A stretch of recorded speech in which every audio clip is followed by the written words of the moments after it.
bunch of V's and then my name. And I am joined with not Pengo1998 today. He decided just to not show up because he doesn't like us. But oh well. But I am joined with Mr. Rocky and Mr. Cringey Buttclench from Buttclenchean Ltd. Say hi, guys. Hello. Die. So I'm going to apologize in advance for if the stream is having trouble. I apparently need better internet, even though I pay for business internet. So my upload speed is my upload appears to be having some issues today, so I apologize in advance if the stream lags at all. I will try my best with what I have. So, yeah. Professional streaming at its best here. But we do have an interesting QCast for you today, because today we are going to be analyzing the new May DevDiary from Nova Quark. We will play through it all, just uncut, no input, and then we will go through section by section, analyzing it and giving our opinions on every section, like in the video. So, without further ado, let me just switch here. Okay, so very professional streaming. So we have gotten permission to show off the video. So let's just take a nice little stroll and watch this beautiful thing from Nova Quark.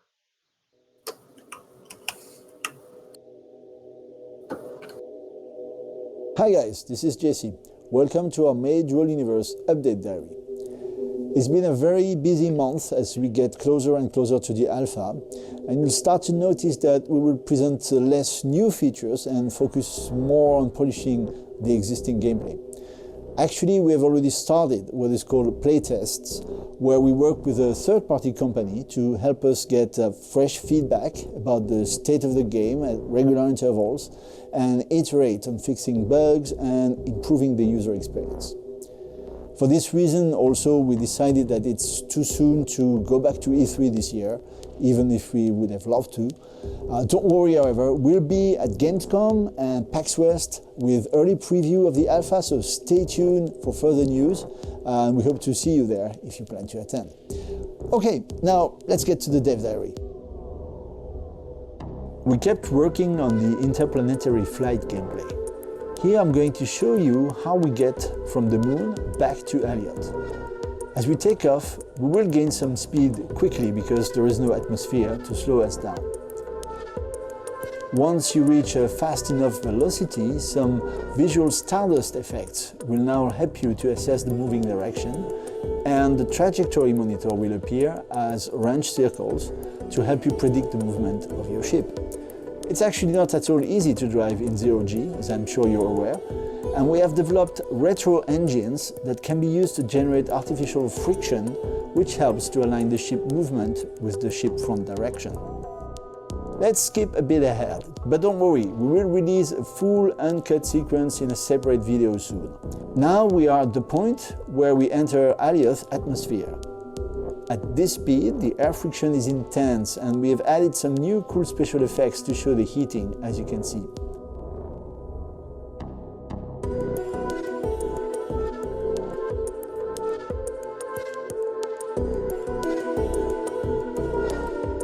When you are on the planet, you can display a map of this planet in a 3D interface, as you can see here, where you can also see your current position marked in white.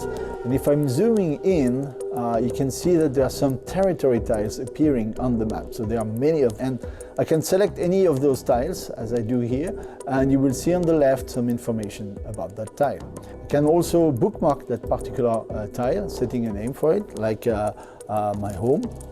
And it will now appear in a bookmark list here on the right, which I can use to select one or all of the pre-existing bookmarks that corresponds to previous visits. As you can see, they display as well on the map. Finally, I can select another tile and set it as my destination, which means that I will have a marker in the 3D environment as well as in my minimap to show where this destination is now located. Now just close the interface and I'm going to look around to find the waypoint I just selected, and I can start to walk towards it. Let me introduce you to the pulsar unit, which is an interactive electronic element that is capable of pulsing a signal. Let's plug a light to it so you can see the effect of this pulsar simply with the connecting tool, and you can see that now the light is pulsing. We also introduced the pressure plate, which is like a button, but that activates when you actually walk on it. In this example, I'm going to connect it to a door using the linked tool.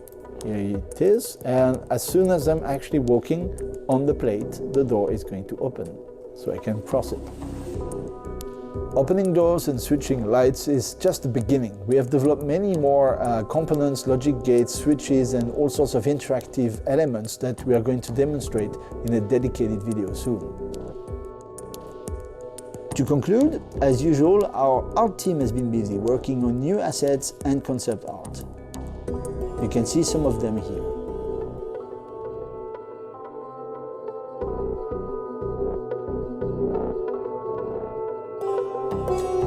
And that's it for this time. Again, many thanks to our new backers and your continuous support. Let's keep the discussion going on our forums and community website, and see you in a month for the next day.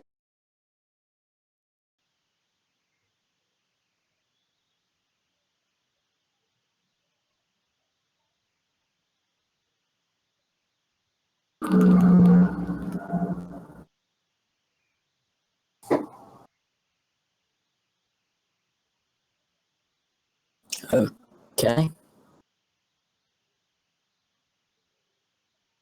think we're back.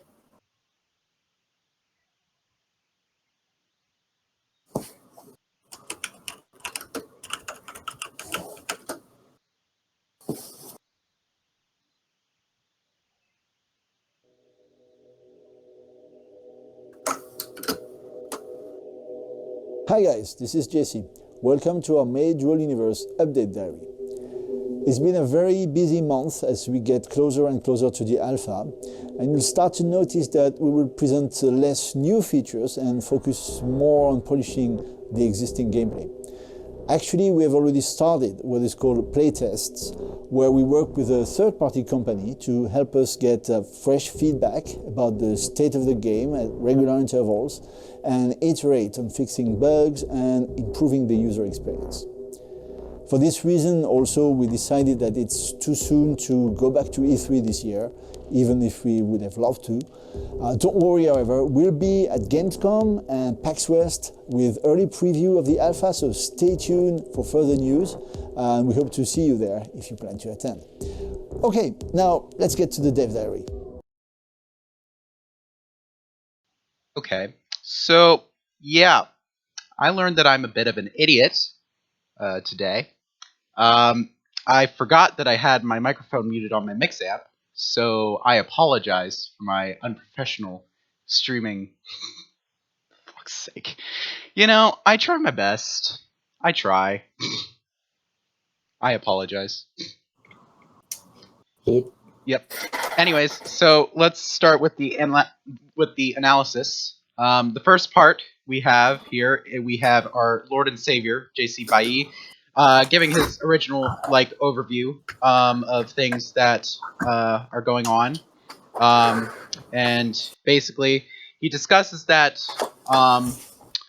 first game updates, like in terms of things with feature updates and things like that, will not be as frequent, and which is a bit upsetting. But I mean, as things get closer to alpha, they need to work on gameplay and stuff like that. So there's that. Also, they will not be making an appearance at E3 this year, which is a bit upsetting because I think 1 year ago, pretty much exactly, I think the PC Gamer Show was on the first day of the of the of E3 last year, they showed off Dual Universe, and that was the first time I saw Dual Universe, and I enjoyed it. I watched JC talk, and I found it interesting, and I personally loved the game. So it's a shame that they aren't going to make a return and be like, hey, we actually got this stuff accomplished over 1 year. You should be proud of us. And it's unfortunate that they're not going to be here, but oh well, that things happen. But they did say that they will be at PAX West and at Gamescom this year. And in addition, they also said that they will be on their Kickstarter update. If you look at that, they have basically laid out everything that they're going to. In addition, JC did not mention that they will be at Paris Games Week 2017 in France. Of course, they are a French company, so that's very obvious. So they will obviously be there, and that'll be cool. Unfortunately, I'm not going to any of these. So yeah. Now before I start again, and once we get into the gameplay, I'm going to give the same warning as they have given, like, basically throughout the entirety of the video. This is all pre-alpha. You don't want to. We should not expect all of this stuff to be in game exactly the exact same. Things are obviously going to be a bit different once the game comes out. However, considering the fact that this is the only information we have really at the moment, we are going to just assume that it's going to be what's in game, and we'll analyze what we see here. If things change, well, then things change. That's just the way things are. So let's move onward a little bit. We kept working on the interplanetary flight gameplay. Here I'm going to show you how we get from the moon back to Elliot. As we take off, we will gain some speed quickly because there is no atmosphere to slow us down. Once you reach a fast enough velocity, some visual stardust effects will now help you to assess the moving direction, and the trajectory monitor will appear as orange circles to help you predict the movement of your ship. It's actually not at all easy to drive in zero-G, as I'm sure you're aware, and we have developed retro engines that can be used to generate artificial friction, which helps to align the ship movement with the ship front direction. Let's skip a bit ahead, but don't worry, we will release a full uncut sequence in a separate video soon. Now we are at the point where we enter Alioth's atmosphere. At this speed, the air friction is intense, and we have added some new cool special effects to show the heating, as you can see.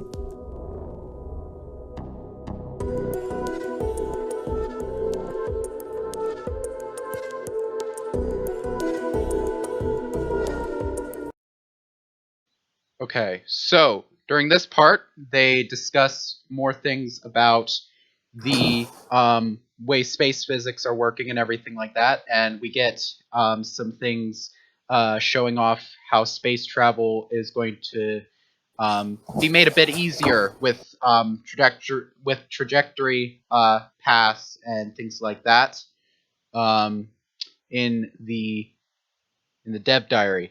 One thing that I found very interesting, if we look here, we see I think our first two fuel types that I think we've seen that will be in game. Those are Nitron and Kurgan. So that's cool. I think that people will start to use those as actual fuel things. Yeah. It looks like Kurgan seems to be very. Look, if you Yes, Cringey. Okay. I think he died. Yes, he died. Anyways, Cringey's microphone is great. Anyways, Yeah. And Actually, while we're on this sort of pause screen here, one thing I was wondering, they've obviously got the re-entry effect sort of thing. Yeah. With the glow and everything. Yes. I was just wondering whether there's going to be like re-entry heating, or whether that's not going to be included in the game because it may make it too difficult. If you come too quickly, you burn up, you lose your ship. I'm just wondering whether that's going to be a mechanic or not. That is interesting to think about. I think they will probably have a little bit of that kind of stuff if you come in too quickly. I feel like just in terms of realism, I'm not sure if they've discussed that or not. Well, because what on the last stretch goal that they reached, there's going to be shields and everything. I'm wondering when they're going to introduce sort of a shield, not necessarily a physical object, but just a shield that will protect you from the effects of re-entry, so you can effectively go in as quickly as you want. Just wondering whether that's going to be a thing. Yeah, I agree. Let's see. There were some other things. I think Cringey wanted to discuss that apparently he saw some other planets during the stream. Cringey, would you like to contribute? No. His microphone is still having a nervous breakdown. I guess so. I don't know. I didn't see any other planets. Let me. I'm gonna watch it quickly. Let's see. I mean, I see a few stars, but I'm playing it now. Right. Anyways. Well, he's got really good eyesight though, so maybe. Maybe. But regardless, we all obviously have that. Okay, so I'm going to start. No, you do see them. You do see one. Oh, where? Got a time for me? There is right. I'm at 1 minute 23 seconds. It's behind the moon. Just at the top.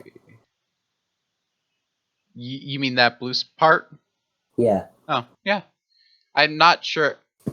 That, to be honest, that looked more like a star than a planet. It's too close to be a star. True. Must be. Okay. Fair enough. Yep. Okay.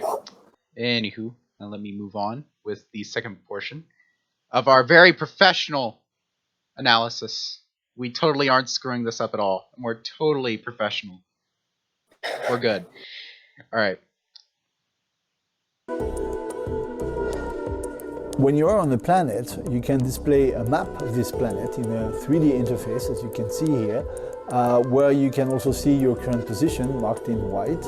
And if I'm zooming in, you can see that there are some territory tiles appearing on the map. So there are many of them. And I can select any of those tiles, as I do here, and you will see on the left some information about that tile. You can also bookmark that particular tile, setting a name for it, like my home. And it will now appear in a bookmark list here on the right, which I can use to select one or all of the pre-existing bookmarks that corresponds to previous visits. As you can see, they display as well on the map. Finally, I can select another tile and set it as my destination, which means that I will have a marker in the 3D environment as well as in my minimap to show where this destination is now located. Now just close the interface and I'm going to look around to find the waypoint I just selected, and I can start to walk towards it. Okay, so we saw a lot of things there that are worth discussion, specifically with this planet overview map that we see. First of all, looking at Alioth itself, it looks very water-filled, which is very interesting. Looking at some of the concept art, it seemed a little bit more like it was land-filled, so and a little bit less with the water. But looking at this, we see that we see the fact about with the territories, considering the fact that last week we discussed about planets running out of resources, me and Pengo. Yeah, this is a little bit more. This adds a little bit more confidence in myself, saying that hey, planets running out of resources, this is probably not going to be really a big deal, or, well, it won't be that big of, like, it won't be a huge occurrence, because planets have so many resources. And also, look at the amount of territories. 50,862 territory tiles. And keep in mind, those are 1 kilometer by 1 kilometer hexagons. Some of them are pentagons. I think they said that they have to keep them, some of them, pentagons. Yeah, because you can't form a sphere if you don't have hexagon and pentagons. Yeah. I imagine some of the, like, the pentagon territory tiles will kind of be more of a hot item on the market, like, because there will be so rare of them, like I'm sure they'll be a lot more expensive. So it'll be kind of cool. So we also have the amount of claimed territories, which I like. It shows all of the territories that are obviously claimed by someone, and I think that's a good thing to see if someone, like, is going on to a new planet and they look and see, hey, like, a lot of these territories are claimed, like, it's going to be very hard to find some, like, maybe we should move on to something else. And yeah, that gives a brief description. A rocky planet with continental plates. Common ores are plentiful, sitting in the circumstellar habitable zone, or CHZ. The atmosphere is stable and has an active hydrosphere, maintaining multicellular life forms. So that's a nice little description of the planet. One thing that I do want to talk about with the territory tiles, and with the territory units, my one concern with this entire thing is that the common consensus that I think has been mentioned before is the concept of water. They've said before in some of the in the AMAs that they've done that underwater exploration, and I think underwater activities in general, such as, like, making buildings underwater, will be very limited at the start. And I don't know how long the start is, and I don't think anyone knows how long the start is. And I hope that they implement. Well, I think they'll definitely mean initial release. But, and I mean, keep in mind, water physics in general are very tough on servers, and that's the reason why they won't have waterfalls, and, like, dams and stuff like that are going to be a little bit complicated because of the fact that they have to keep the servers up and running without too much lag. Unless they use client-side detection for all the water physics. So my one worry with this is that, as you can see, there's a lot of land territories as well. However, what about the territories on the water? I mean, true, you will probably be able to build, like, stuff on top of the water, but, like, I just feel like it's going to be somewhat limited. That's one thing I was wondering, because obviously you said the water physics and everything is going to be hard. Yeah. But are we going to be able to build, like, container ships, like the ones you have in real life? I don't think there will be any of those. I remember seeing something about that, like, making aircraft carriers and boats won't be in at release. They might add it in later if the demand's there, but I don't think they will have that. I worry that they might want to make it so that land's a bit more, like, it's a little bit more land filled on Alioth than water filled. I feel like it's a bit too heavy on the water, in my opinion. Yeah. So, another thing to note about this freeze frame is, you see it says Terra, was that Nullius? Yes, Terra Nullius. I can't say it. It translates from Latin as no man's land, so that'll be all the ones that aren't claimed. Yeah. So 98% of it isn't claimed. Yeah. So that's one thing that I am a little worried about with the water territory tiles. I just feel like they won't be as useful as the land territory tiles. So I think that's one thing that Nova Quark needs to be mindful of. What else do we see here? We see all the information about the specific tile that he's in. Let's see. what else?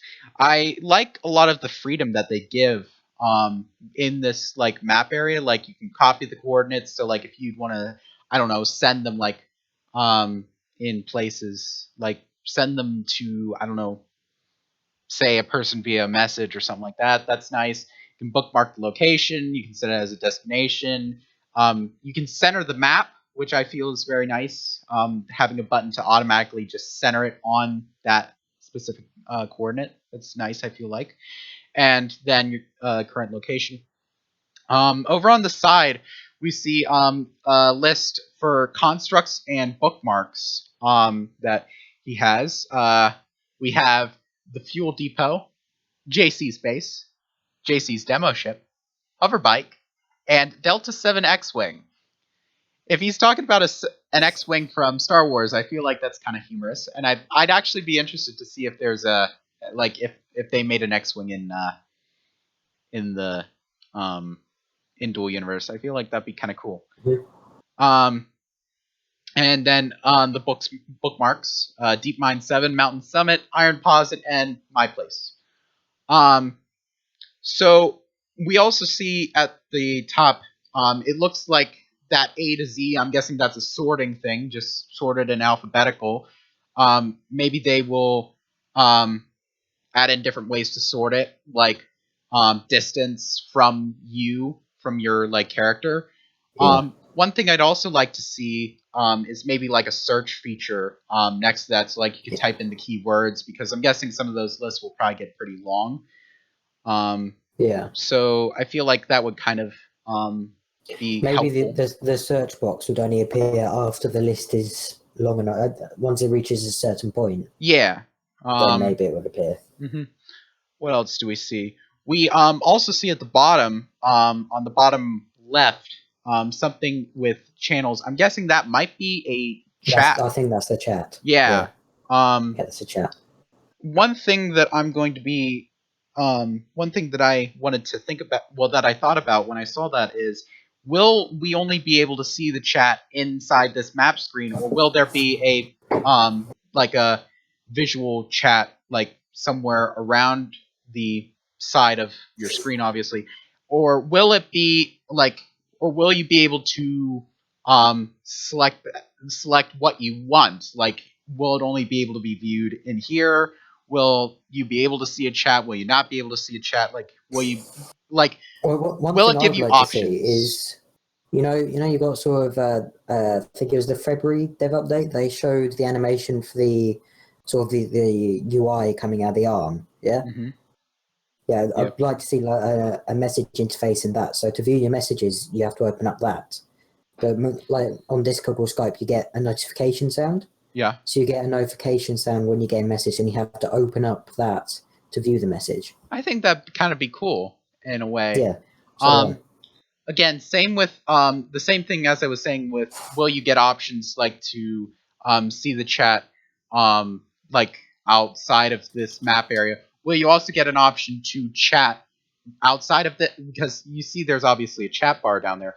Will you get the option to chat outside of this map screen, or will you have to go in here? Or again, will you be able to choose that for yourself? I think that's something that is worth asking. yeah. So, let's see. I think I covered everything I wanted to cover here. I like the mini map. It's very simple. Is my mic working? Is it working, Rocky? Or I mean, are you talking? No, I'm talking about Cringey. Oh, I apologize. I was worried because I muted my mic quickly to check because I was checking something and I was worried. I apologize. All right, but anyways, I do like the simplicity of the mini map that they have up the upper right. It's not really crazy. Not overly complicated, and I like that. And I also like the visual waypoint that you have on the like inside the 3D view. Like I personally like that. I feel like it's not too like I think some games have its like not not apparent enough. Like it seems it's kind of hidden away and it's kind of hard to see. And I think some games make it too crazy. I think Nova Cork has done it just right. I would like to see an option so you could turn it off and then back on again, sort of thing. Yeah. Because if you need to go and do something else on your way there, I'd like to be able to just press a hotkey, it gets turned off, I go and do that other thing, and then I can turn it back on and find my way back there without going through the menus again. All right, so I think we discussed everything through here. I think we got enough stuff through here. So let's continue onward and upward with our discussion. Well, with the video. And I can start to walk towards it. Let me introduce you to the pulsar unit, which is an interactive electronic element that is capable of pulsing a signal. Let's plug a light to it so you can see the effect of this pulsar simply with the connecting tool, and you can see that now the light is pulsing. We also introduced the pressure plate, which is like a button, but that activates when you actually walk on it. In this example, I'm going to connect it to a door using the linked tool. Here it is, and as soon as I'm actually walking on the plate, the door is going to open, so I can cross it. Opening doors and switching lights is just the beginning. We have developed many more components, logic gates, switches, and all sorts of interactive elements that we are going to demonstrate in a dedicated video soon. Okay, so little bits of something for all the Redstoners out there. This sounds like drug abuse. What? Sounds like drug abuse. Redstoners. All the Redstoners. So during the thing, we see the pulsar element. Pengo, I thought, wanted to bring up something about making this into a clock. Unfortunately, he's not here. So, unfortunately, we can't really talk about that. But I do think the pulsar thing would be kind of cool. Like having that like connected to lights and stuff like that, like as an emergency light, like you would just turn it on and it'd start working and everything like that. So I think that's very nice to have in the game, and it just kind of adds in a little bit of something extra. I think people like redstoning in Minecraft, so it's just kind of cool to see that moving on in here. The next thing we saw is a pressure plate with the door. So we have, obviously, a pressure plate. You walk on it, and it opens a door. Simple enough.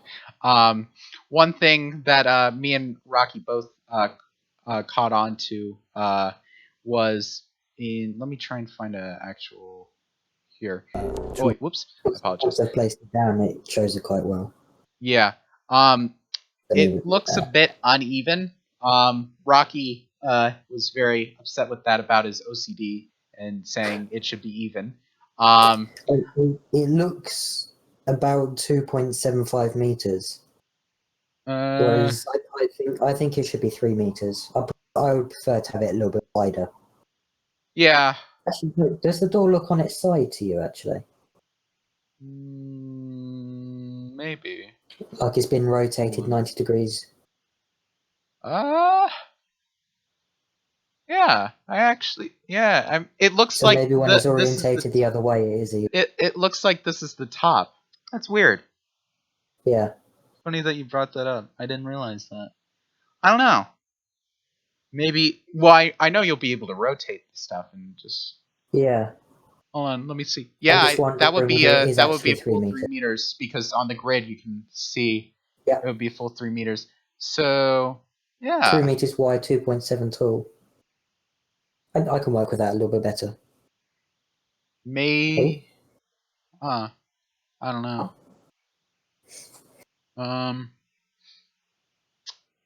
But yeah, I do kind of like the way that they have the like connecting the pressure plates to like the and all of these functional elements to what they're going to control.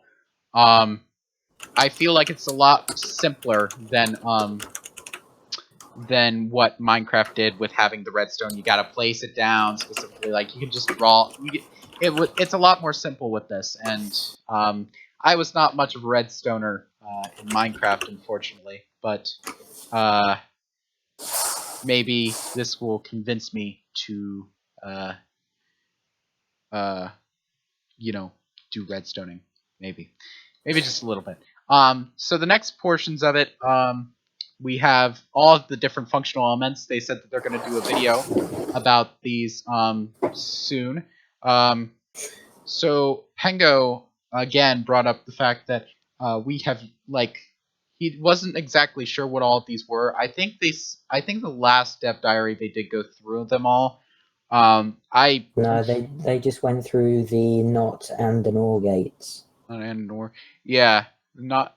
But the rest of them, the middle yellow one, that's the pulsar, and then obviously you've got the button, and I'm guessing some kind of a sensor.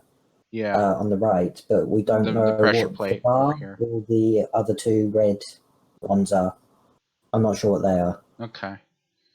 I'm sure they'll go through them in the video if they haven't gone through it already. Okay, so last bit, instead of just going through it with letting it play through, I'm just going to go through everything with concept art. So here we have a space engine large, not a space engine small, a space engine large. One can probably assume that this is going to be for larger fighters or maybe like smaller large ships, but I think that it mainly is for the larger fighters. That's one thing I was wondering. How many different engine sizes are there going to be? And also is there going to be different categories, sort of industrial? I don't know. That's that sort of stuff. Because I'm just a little bit confused about that. Because I've looked around, but I can't seem to find any information on whether there's going to be how many different engine sizes there's going to be, or what the different power ratings are, how they compare to each other, that sort of stuff. Mm-hmm. Well, I mean, we know for a fact if there's a space engine large, there's got to be a space engine medium and a space engine small. So we've seen both of those. Yeah, maybe we'll see. Maybe next we'll see a space engine extra small and a space engine extra large. But you never know. But one other thing that I wanted to point out is I know you can paint like the voxels in like a ship and stuff like that, different colors. But what about painting the elements? Because personally, in my opinion, if you would have a red space engine like this on a black ship, on an all black ship, you kind of stick out. Like you can kind of easily stick out a lot more. So I hope you will be able to like make them different colors and everything like that. I'm just wondering whether they're going to divide it up into different sections, and then you can paint the individual different sections. Maybe that would be kind of cool. Because you can see like the different parts, they're all different colors. It would be fairly easy to divide them up into the different shapes, and you could make them different colors. But I think that'd be cool to do. Yeah. All right, and then the next one right here, we have a navigator chair. We have it's a very nice chair. It's chair. Anything else to talk about the chair? It looks comfy. Yes, it actually does look like a really cool chair, though. Like, whoever their concept artist is, they were artists. They do a good job with kind of pointing everything out. So and making it very detailed. So then next one we have bonsai. Oh, there's no cup holder. Oh, they need to fix that. Make a cup holder. Definitely. Make a cup holder. And something else that would kind of be cool is like on the sides, like they would have like computers and stuff like that, like maybe like computer panels and stuff like that. That would kind of be cool. But I'm sure that can be added in later. It also depends on functionality, but I mean, yeah, Noble Quark, add in a cup holder. We need a cup holder. So the next thing, we have a bonsai tree. So the one thing that I find interesting is it looks like that the portion of the part that's not connected to the actual tree, is that just a sort of pot to hold different things, and will we be able to put different plants, and I know plants will be very diverse when the game comes out. However, I'm sure they're going to add in a lot more diversity in terms of plants and stuff like that. But if you like a specific plant on a specific planet, or maybe it's rare, you would kind of take one from the planet and then bring it back home and kind of just keep it as like a trophy. I don't know. I feel like that'd kind of be cool. Excuse me. So, and will the thing be able, will you be able to have this pot sort of thing? Will it be able to will you be able to upgrade it to look different? I know in the next one, this kind of goes for the next one too. This is a plant. It's a very nice plant. A universal pot. Yes. It looks like they are very similar, the pots in both of these. I wonder if you'll be able to change the design of it to suit different things. So yeah, because that looks pretty similar to the other one, just with sort of a vase sort of glued on top. Yeah. And also instead of having the plant float, oh wait, that's a navigator chair. Instead of having the plant float, unless if they're just showing it separates to have different things, but I assume that it actually would float, because I don't know why they'd have it separated like that. This one has water, or maybe some growth growth accelerator or something like that to keep it alive. It's just kind of interesting to think about that. The next thing, we got trash, aka my YouTube channel. This is where my YouTube channel belongs, right here, everyone.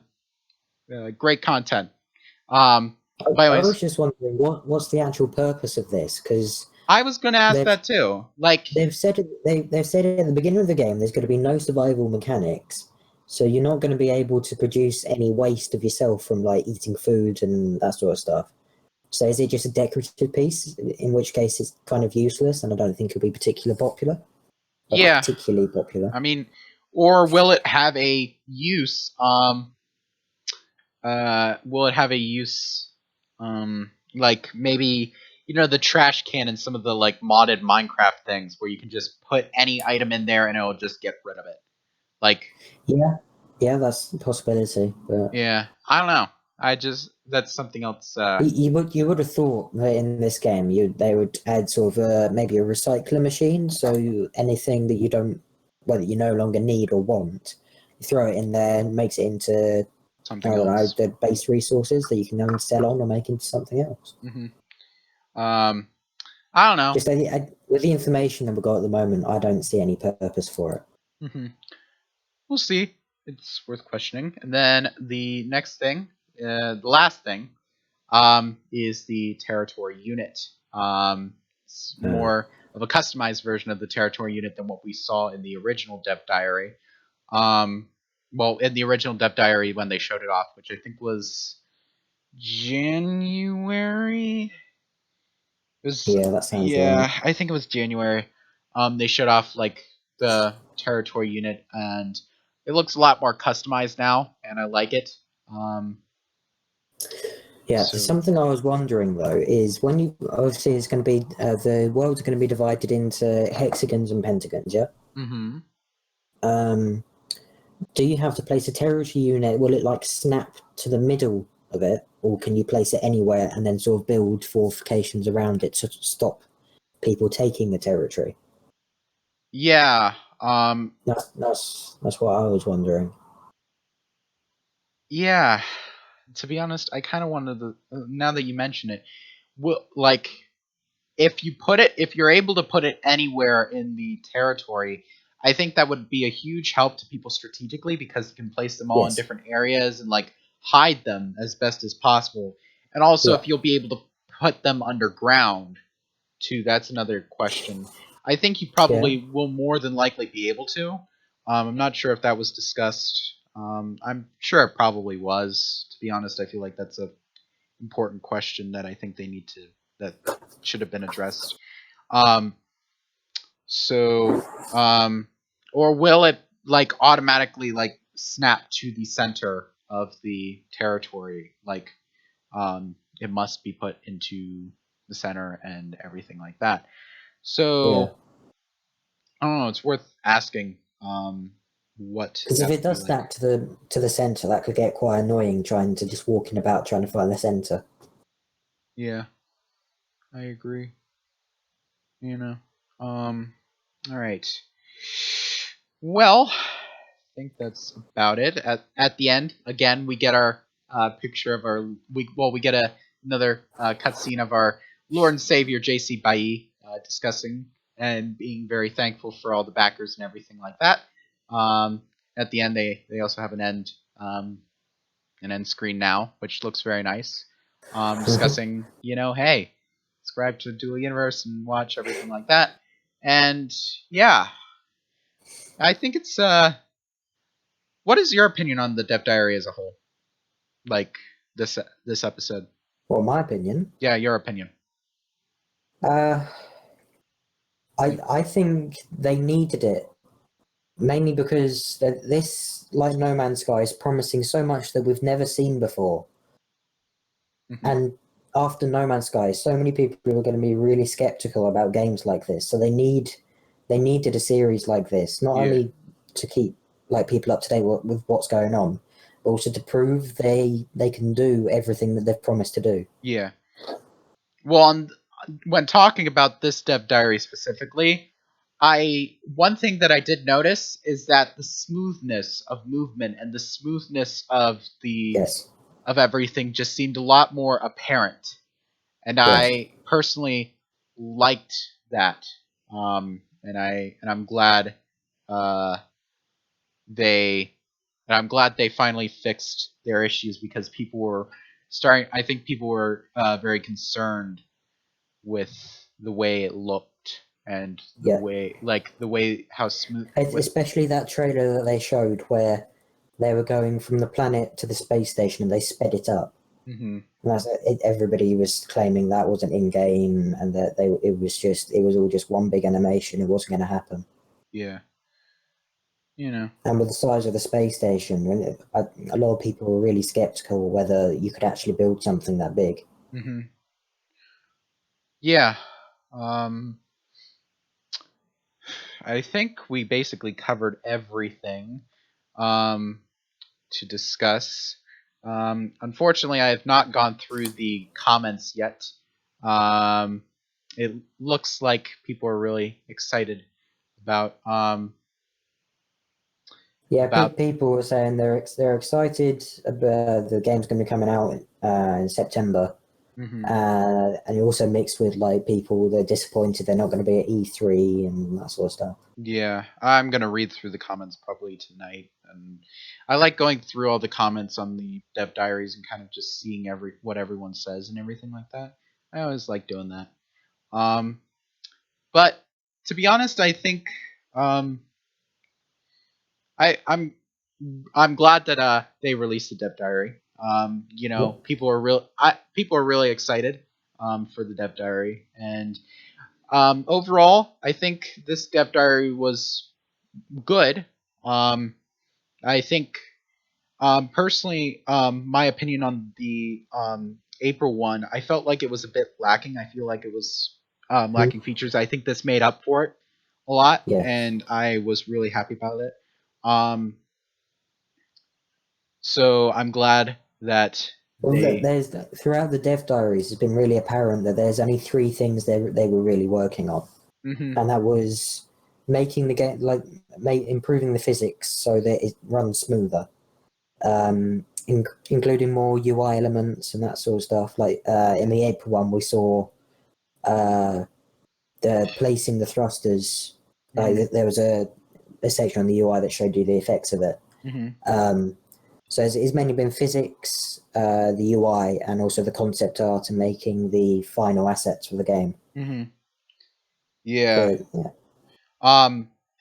So, in this one, and they said, like I said, during the original cutscene, JC said that they're working with a third party to test the gameplay and everything like that.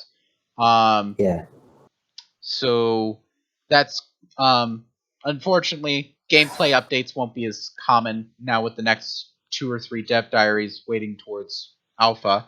However, I'm sure we're going to probably be compensated with some just gameplay, like what they're going to show off, what's going to be in gameplay and everything like that. Well, they're going to show off all of the new sensors that they added in.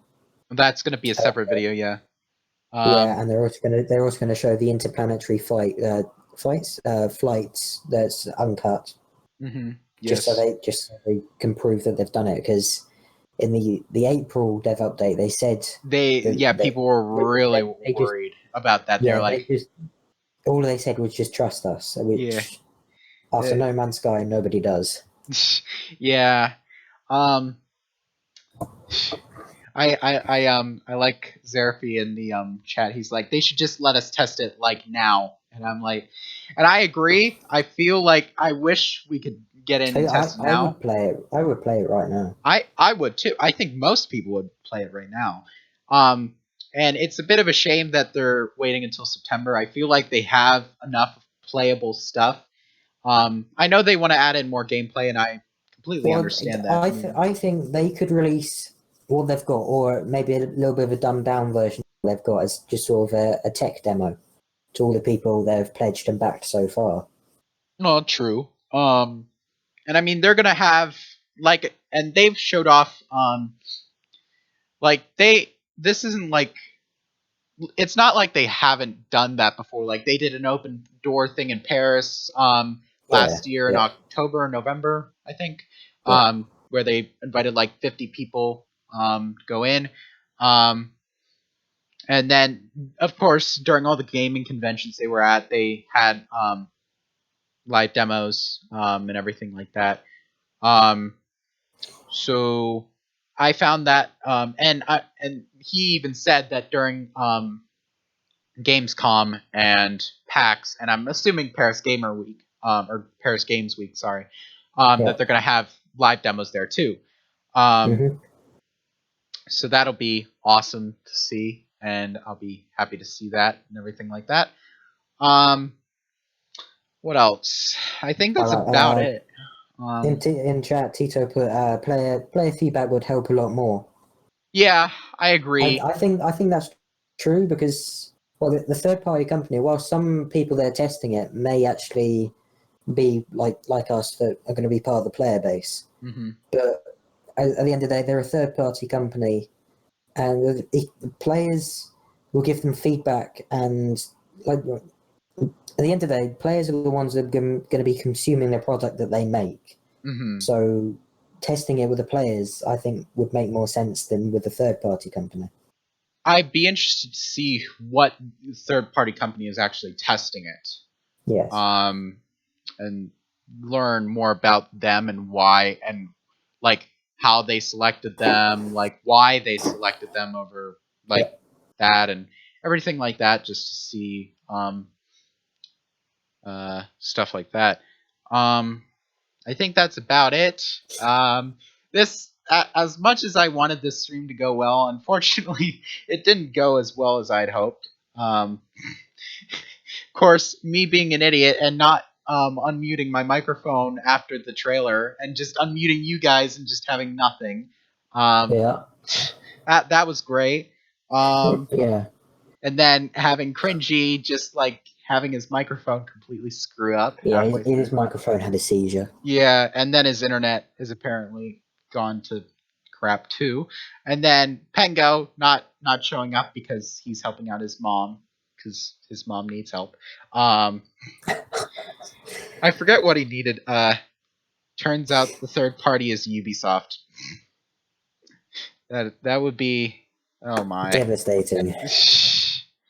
I don't mind Ubisoft as a game company. People hate them. I don't mind their games overall. No. I like The Division. I like Wildlands. Personally, I love The Division. I just think that yeah, it was a bit. it's It just turned into a lot more of a grind. Those Uplay points that they have, I think that's a little bit, I don't like that. But as a publisher and a game developer, I don't think they're too bad.